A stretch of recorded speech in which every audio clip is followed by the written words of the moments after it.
The dog. They could eat the dog.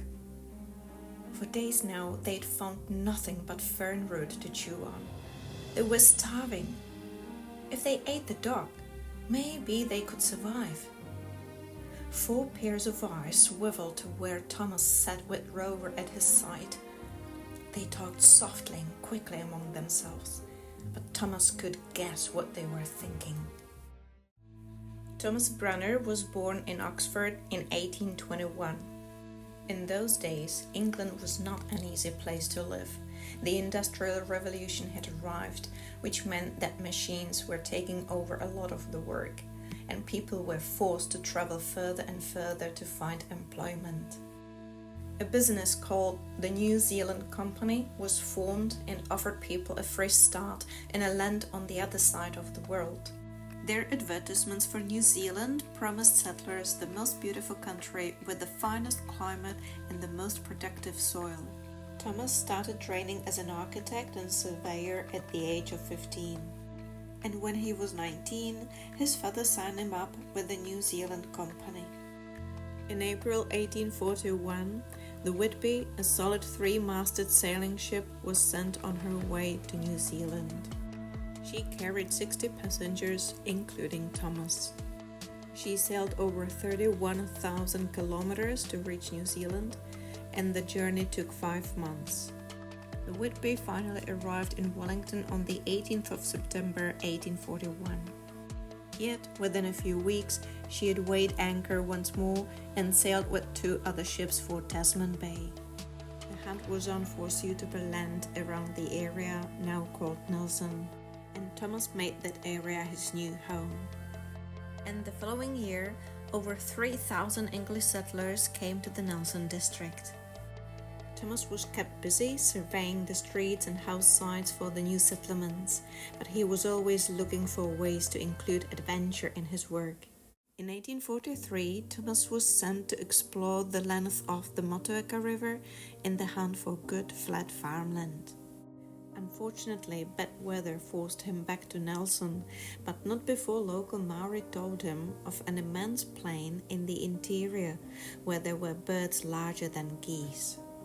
His eyes glowed with excitement, and he made finding the interior plains his goal. Between 1846 and 1848, Thomas made 3 trips to explore the wilderness of the South Island. He teamed up with 3 other guys, William Fox, Charles Heafy, and a Maori guide locally known as Kahu. It was a big advantage because he knew all the Maori routes through the area. There weren't any marked walking tracks or even deer trails in the 1840s. Also, Rover the dog accompanied Thomas on all 3 trips. As no padded packs had been invented at this stage, the men rolled up all their equipment and food into blankets and strung these blanket rolls across their backs. Each man carried about 34 kilos of gear. They joked that they looked like mushrooms on legs. The first trip was 300 kilometers long, and it took them 4 weeks. Eventually, they reached the Buller River and started following it towards the west coast, but a terrifying gorge stopped them somewhere near where Murchison lies today. And with food running low, they decided to give up and turn for home. They returned to Nelson via the Hope Saddle. However, Thomas was unstoppable. Just within weeks, they were ready to head away on another adventure. This time, they set sail from Nelson for the Aotearoa River mouth in Golden Bay. When they were back on firm land, they walked to Pakawau, 15 kilometers away. At Pakawau, they hired another guide named Tau to help share the load because their packs were even heavier than the last time, weighing 38 kilos each. Now the party traveled down the west coast, past the Buller River, in as far south as the Arahura River. It's just north of where Hokitika lies today. Then they turned back, and as they headed home, they tramped into the thick of winter. That was in August, and in October, Thomas started to form a new plan. It was after local Maori had told him of a pass that led east across the mountains to the Canterbury Plains. Now he wanted to travel down the west coast and discover that mystery pass. Thomas set off his third adventure in early December 1846. First, he went to John Kerr's farm in Waimea to pick up his supplies. In this time, 4 Maori companions arrived at the farm to join Thomas, Kehu, his friend Pikawati, and their wives. The final stop before the wilderness was Fraser's farm in the Motueka Valley. Fraser agreed to load up his mule and help carry 70 kilos of supplies across the hills to Aotearoa Valley. Now, having divided the mule's load between them, they were heading into unmapped territory. The start of this adventure, though, was disheartening, as the next few days were windy and rainy. Thomas kept a diary, and he wrote of rain and snow and even more rain. Unfortunately, one by one they became ill. Finally, the weather cleared after Christmas, and they felt strong enough to move on. They began walking west towards the coast. Then, suddenly, they noticed that the wife of Pikawati was missing. They searched for her, they called her name, but she had disappeared. As night was falling, they found her back at the remains of their fire from the previous night.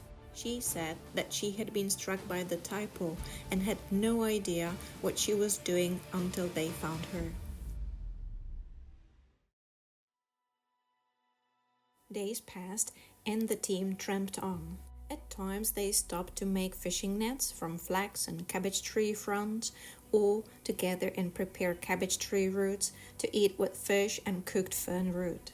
Using flax, they were also able to weave a pair of sandals in 20 minutes. They were worn to shreds within 2 days. And still it rained and rained. The rain made everyone cold and uncomfortable. It rotted their supplies of dried fish and fern roots and caused the Buller River to flood. The rising river stopped them in their tracks time and again and left them clambering up slopes and into trees just to save themselves. Thomas wrote that at times the river could rise over 9 meters in a matter of hours. Sometimes the river flooded at night, forcing them from their beds. The team developed a system for crossing the river using a small raft. Sometimes they were forced to crawl on hands and knees, cling to bushes and branches, or dangle on a flax rope above granite rocks. By mid-May, they were beginning to starve. That's the moment when Thomas's companions urged him to eat his dog Rover, but Thomas flatly refused. Finally, a week later, after another series of cold, wet, and hungry days, Thomas relented. That night, they ate roast dog, but it was one of the most miserable meals Thomas ever ate. This meal gave Thomas a nickname that he would keep for the rest of his life, Kai Kuri, which means dog eater.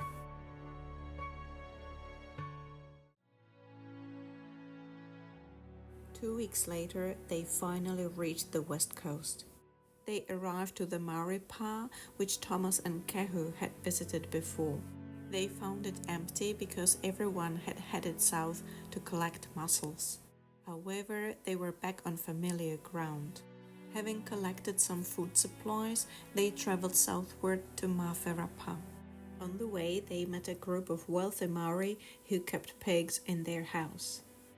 As an important guest, Thomas too slept in the chief's house, of course, with the pigs. At last, on the 1st of July 1847, 7 months after leaving home, they reached Mawherapa, where they were welcomed with a great feast of potatoes. After several days of resting, they were joined by a group of 20 Maori to continue traveling south. They arrived at a smaller pa at Taramako and spent the next 3 months living with the Taramako Maori. When spring arrived, Thomas waved goodbye to his team as they were keen to turn back north, and he joined 4 local Maori to continue adventuring southward along the coast. In 10 days, Thomas and his party journeyed over 180 kilometers to Aotearoa. Then Disaster struck. Only a couple of days' walk from the Haast River mouth, as he scrambled along a boulder beach, a wave dragged Thomas into the sea. He was flung back and forth in the mighty swell and crushed his ankle badly between two rocks. The group were forced to turn back for the nearest settlement at Paringa. Thomas stayed there for 2 weeks. He had traveled further down the coast than any other European explorer, but he hadn't found any valuable land for new settlers. On the 11th of December, Thomas turned his face north and headed back up the coast. He returned to Mawharapa, joined his original team plus 18 local Maori, and set off on an expedition by canoe. They began by paddling up the Mawharanui River, then continued along the Arnold River. They reached the lake now named Lake Brunner after Thomas. Thomas hoped to cross the mountains to the east coast, but Kehu, Pikewate and their wives, former runaway slaves, were reluctant due to fear of being found by their previous masters. Thomas did all he could to persuade them to carry on, but in the end he couldn't change their minds. On the 12th of March 1848, after 436 days of exploring, he gave in and agreed to turn back. Thomas couldn't have known that they were less than 20 kilometers from what is now Lewis Pass, which would have given them easy travel down to the Canterbury Plains. Instead, the team trudged back to the Buller River, with the rain pouring down around them once more. After quite a few miserable cold nights in mid-April, Thomas awoke to find that he couldn't move. He was paralyzed down one side. Pikewate and his wife left him, believing he was about to die. But Kehu steadfastly refused to abandon his friend. He and his wife took good care of him, and after a week, Thomas could feel his strength returning. Thomas managed to get up, but he could still only move one side of his body. The three could only travel on at a snail's pace. They finally reached Fraser's farm 2 months later, where they were given a hearty welcome, and shortly after, Kehu and Thomas returned to Nelson. Even though he attempted another expedition, it was unsuccessful because Thomas had been seriously weakened by his illness. He died in Nelson in 1874 at the age of 53. Several hundred people attended his funeral, including a large number of Maori. His good friend Kehu was the chief mourner.